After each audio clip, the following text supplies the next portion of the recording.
दोस्तों, साथियों और मेरे नन्हे मुन्ने बच्चों,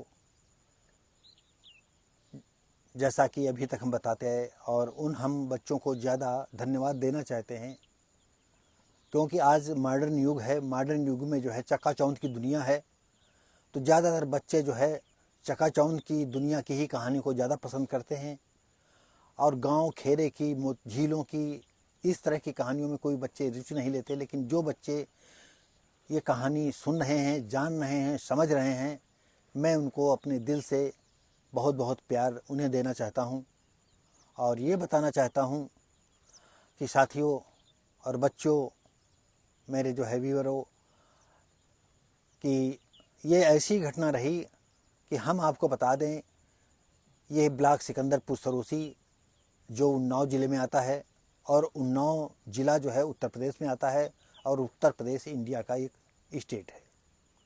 और हम आपको ये बताना चाहते हैं कि ये घटना सिकंदरपुर गांव से स्टार्ट होती है, क्योंकि जो भारत था वो सिकंदरपुर के नीचे से ही आगे चला था और उस बरकोता झील को क्रॉस करते हुए, जान जोखिम में डालते हुए आगे बढ़ रहा था। और मगरमच्छ ने जब उसको रपटाया तो वो एक गूलर के पेड़ के ऊपर चढ़ गया। बैठने के बाद वो अपने बचाने के सिलसिले में तमाम तरह की उसकी कहानियाँ उपजती हैं, दिमाग में आता है कि हम कैसे बचाएं, क्या करें। तो कभी ये कहानी उसके दिमाग में आती, कभी वो घटना उसके दिमाग में आती है। तो जैसे हमने अभी 2 घटनाएं इसमें डाली, ये भी भारत की ही बताई हुई हैं और ये 1945 के आसपास की घटना है। हम आपको ये फिर कभी आगे बताएंगे कि ये इस घटना को आज जो है 2023 सितंबर महीने में ये शूट हो रहा है, ये हम बता रहे हैं। आज सितंबर का आखिरी दिन है। क्यों इतना लेट हुए, क्यों परिस्थितियां इतनी भिन्न हुई कि हम इस कहानी को अपने श्रोताओं तक, देखने वालों तक या सुनने वालों तक या पढ़ने वालों तक नहीं पहुंचा पाए। तो साथियों, हम आपको बताना चाहते हैं उसकी गांव की, मतलब भारत की आवाज़ झील के चारों तरफ तैर रही थी और तैरते तैरते जो है अल्मोड़ा गांव के जो बच्चे नहा रहे थे, उनके द्वारा पूरे गांव में ये बात फैल गई कि मगरमच्छ और नाग के बीच में एक आदमी गूलर के पेड़ पर बैठा हुआ है। उसमें से जो लक्ष्मी नारायण मास्टर थे, जब गांव के बाहर आते हैं और आ करके जब वो समझ जाते हैं कि ये तो हमारे गांव के मोहद्दीपुर का ही केस है, तो उन्होंने जो है आवाज़ लगाना खुद चालू कर दिया कि भारत, जहां तुम जिस पेड़ पर बैठे हो बैठे रहो, हमारी बात को सुनो और आवाज़ दो, तुम सुन रहे हो नहीं सुन रहे हो। लगातार कई बार जब कहने के बाद भारत के कानों में आवाज़ आती है कि मास्टर साहब की आवाज़ है, तो उन्होंने कहा हम आपकी आवाज़ को सुन रहे हैं। तो उन्होंने कहा ध्यान दे करके सुनो। गांव में जो 2 नावें आई थी, वो थाने की बाजार लोग बैठ करके गए हैं, वहाँ से सब्जी भाजी लेकर के जब आएंगे और उसी पर बैठ करके हम फिर आपको बचाने आएंगे। तब तक आप परेशान ना हो, जब तक नाव नहीं आएंगी तब तक हम लोग कुछ नहीं कर सकते हैं, आप भी अपने को परेशान न करो। समय आता है, बाजार से दोनों नावें आ जाती हैं और इधर सूर्य डूबने के करीब था और गांव के बहादुर लोगों के साथ लक्ष्मीनारायण मास्टर भी बैठे हुए और उन्होंने भी कहा कि देखो भाई, सब लोग हिम्मत से काम लेना और नाव है, नाव पर जो जहाँ पर खड़ा रहे वहीं खड़ा रहे, कोई इधर उधर न करे, क्योंकि अगर तुम इधर उधर अगर कहीं मगरमच्छ दिख गया और आप लोग एक तरफ आ जाओगे तो पानी में गिर जाओगे और जैसे पानी में गिरोगे तो मगरमच्छ उसको पानी के अंदर घसीट ले जाएगा। पानी चाहे कम ही उथला हो या घुटने तक हो या कमर तक हो, कोई बच नहीं पाएगा। तो बड़ी हिम्मत से और सोच करके चलो, जैसा हम निर्देश दे रहे हैं उसके अनुसार चलो। तो सारे बच्चे जो जवान थे और जिनके रगों में बहादुरी का खून था, वो सब तैयार हुए, लाठी भाला कांता और छोटे छोटे जो गांव में जिसको बुगजा कहा जाता है, बड़े बड़े गणसा बोलते हैं, वो लोग ले करके बैठ गए और एक तरह वो जयकारा करते आए। जो आसपास की देवी देवता के नाम होते थे जो जयकारा गांव में लगाते थे, तो वो जयकारा लगाते, वो उत्साह बढ़ाने के लिए जयकारा लगा रहे हैं और जयकारा लगाते हुए बढ़ चले। उधर भारत के कानों में भी ये आवाज़ आ रही है कि अब वो शायद लोग आ रहे हैं, लेकिन आवाज़ जो है निरंतर आ रही बड़ी देर से। उसको लग रहा है आज ये कितनी दूरी हो गई है जो अभी तक आ नहीं पाए। वो परेशान है क्योंकि अब उसकी सहन शक्ति जवाब दे रही थी और उसकी समझ में नहीं आ रहा आदमी उतरते मतलब पानी में नाव को खेते हुए यहाँ तक आएंगे, लग्गी लगा करके आएंगे। खैर उसको नाव पर बैठे हुए कुछ लोग दिखाई पड़े तो मन उसका जो है प्रसन्न तो हो गया, लेकिन मगरमच्छ जो है अपना अंतिम प्रयास किए जा रहा था। पेड़ को कई जगह से अपने दांतों के द्वारा उसकी खाल होती है, उसका बुकला होता है, उसका उधेल चुका था वो। और पानी जो गंदला हो गया था तो पेड़ के चारों तरफ वो पानी नहीं, वहाँ गारा बन गया था और लगातार उसका पूंछ का फटफटाना चालू था। 20 मीटर की दूरी पर आकर के जो है अल्मोड़ा के जो जवान आए हुए थे मास्टर साहब के साथ, लक्ष्मी नारायण विश्वकर्मा के साथ, उन लोगों ने कहा कि संभाल करके पानी में लाठी मारो। और वो हास भाग साले भाग साले भाग साले नहीं अभी नाथ देंगे, अभी तुझको नाथ देंगे, इस तरह की आवाज़ लगा रहे हैं।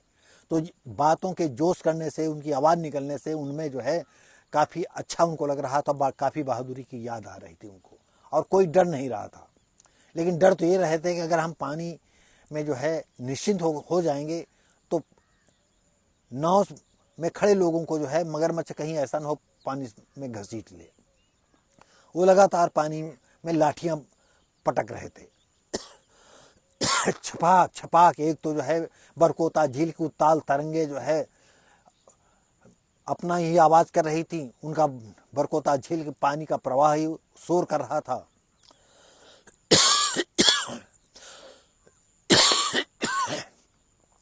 और अब मगरमच्छ को जो है समझने में देर नहीं लगी कि अब ये शिकार को हम शिकार नहीं बना पाएंगे, और उल्टे जो है पानी के अंदर खुद स्वयं में पीछे लौट गया, यानी पानी के अंदर पूंछ के सहारे से पानी में डुबकी मार लेता है। अब वो लोग सशंकित तो हैं कि कहाँ गया कहाँ गया।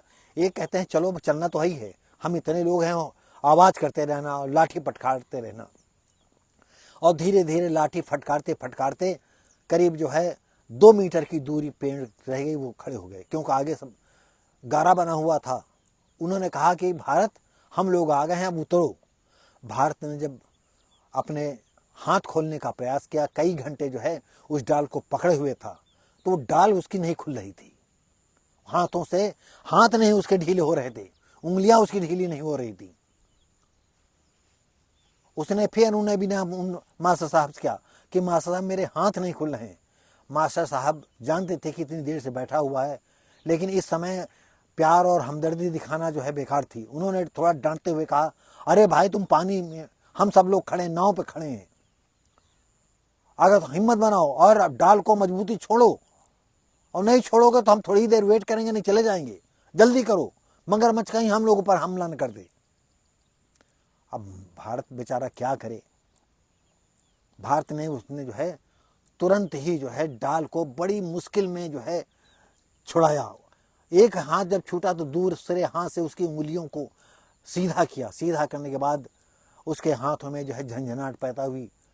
शायद हमारे श्रोताओं की बात मालूम होगी, कहीं हाथ जो है कई घंटे तक लगातार एक सिचुएशन में बने रहते हैं तो उसमें से ब्लड सर्कुलेशन रुक जाता है, और जब ब्लड सर्कुलेशन रुक जाता है, जब वो चालू होता है तो हाथों में पैरों में वो झंझनाहट होती है। तो जब ब्लड सर्कुलेशन चालू हुआ तो उसके हाथों में झंझनाहट होने लगी, और 1 मिनट बाद ही जो है उसकी झंझनाहट दूर हुई और वो धीरे धीरे उतरने लगा।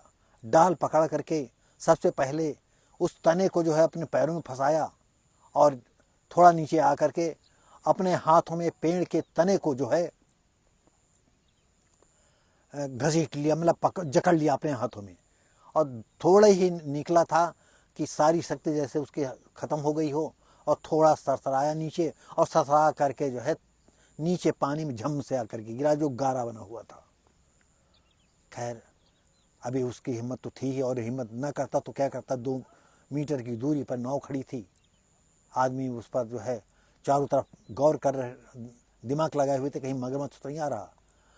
और भारत को भी दिमाग में था कि हम नीचे आए तो ऐसा ना हो मगरमच्छ घसीट ले जाए। लगातार वो जवान लोग, वो बहादुर लोग पानी पर लाठी मार रहे थे, और भारत उठा धीरे से और हिम्मत संजोई और नाव के पास गया, और नाव के ऊपर जैसे पहुंचा जाकर के तो धड़ाम से गिर गया, वो बेहोश हो गया। नाव पुनः जो है फिर अल्मोड़ा गांव की तरफ मुड़ चलती है। भारत सबको समझाते हैं कि देखिए कैसे इसकी ज़िंदगी बची हुई है, अब जल्दी जल्दी चलो, लेकिन होशियार रहो कि मगरमच्छ कहीं पीछा न कर हो। और 1 फर्लांग की दूरी जो है जितनी जल्दी हो सकी उन लोगों ने पार किया, और उनको उठा करके एक चरपहिया पर डाला। कुछ देर में उसको होश आ गया। होश के बाद मास्टर साहब पूछते हैं कि कहो तुम ठीक तो हो? हाँ मास्टर साहब हम अभी समय ठीक हैं। और वो उठ करके बैठ जाता है। लोग उसको पानी लाते हैं, भैया पानी पी लो, कोई गुड़ लाता है, किसी घर में बतासे रखे थे वो कहते हैं भैया बतासा खा करके पानी पी लो। तो उन लोगों ने कहा कि नहीं भैया, फिर जो है कुछ नहीं, पानी लाओ, थोड़ा गुड़ खाया, पानी पिया और बैठा रहा। उन्होंने कहा भैया अब जाना है, शाम हो गई है। तो उन्होंने कहा नहीं, अब शाम को मत जाइए, रात भर रुकिए, खाना खाइए, और सुबह हम आपको मोहद्दीपुर तक गांव भिजवा देंगे। और वो लोग वहीं पर जो है उसको लिटा लेते हैं, और बातचीत में ही लमसम रात के 1-2 बजे तक उनकी कहानी चलती रहती। तमाम तरह के लोग, तमाम तरह की कहानियाँ वहाँ पर पेश होती हैं। इस कहानी को हम यहीं पर समाप्त करते हैं।